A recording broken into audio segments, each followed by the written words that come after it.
जागतिक पर्यावरण दिनाचे औचित्य साधून पनवेल शहरात विविध पर्यावरणपूरक उपक्रमांचे आयोजन करण्यात येत आहे। याच अंतर्गत पनवेल महानगरपालिका कार्यालयासमोरील उद्यानामध्ये वृक्षारोपण करून पर्यावरण दिन उत्साहात साजरा करण्यात आला। यावेळी महापौर नितीन पाटील यांच्या हस्ते वृक्षारोपण करण्यात आले। वृक्षारोपण केल्यानंतर उपस्थितांना मार्गदर्शन करताना नितीन पाटील यांनी केवळ झाडे लावणे पुरेसे नसून त्यांचे जतन करणे ही काळाची गरज असल्याचे सांगत झाडे लावा झाडे जगवा असा पर्यावरण रक्षणाचा मोलाचा संदेश दिला।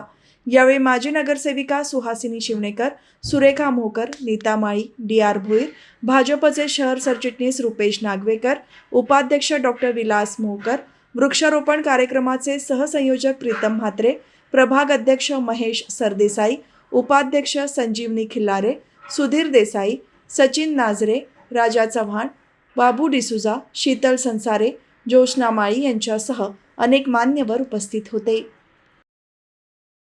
देशाचे लोकप्रिय पंतप्रधान नरेंद्रजी मोदी साहेब यांनी आज पर्यावरण दिनाच्या निमित्ताने जे आव्हान देशातील जनतेला केलं होतं की एक वृक्ष आपल्या आईच्या नावाने लावायचं, त्यासाठी जे आमचे सर्वांचे नेते या भारतीय जनता पार्टीचे प्रदेश चिटणीस आणि या वृक्ष लागवडी अभियानाचे राज्याचे प्रमुख माननीय आमदार प्रशांतजी ठाकूर साहेब यांच्या मार्गदर्शनानुसार आज प्रभाग 18 मध्ये सुमारे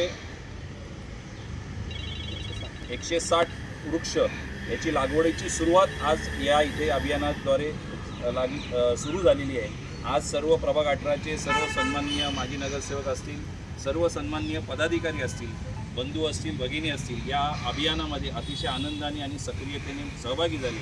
त्याबद्दल मी प्रथम या सर्व बंधू भगिनींचे आभार मानतो आणि नागरिकांनाही आवाहन करतो की आपणही आपल्या देशाचं आणि या जगाचं पर्यावरणाचा समतोल राखण्याच्या दृष्टीने वृक्ष लागवड करणे आवश्यक आहे। हे देशाच्या पंतप्रधानांनी आपल्याला सांगितलं आहे। त्या आव्हानाला आपण सर्वांनी प्रतिसाद द्यावा अशी विनंती करतो। आपण सर्वजण या अभियानामध्ये सहभागी झाल्याबद्दल पुनश्च आपले आभार मानतो आणि थांबतो। जय हिंद, जय महाराष्ट्र।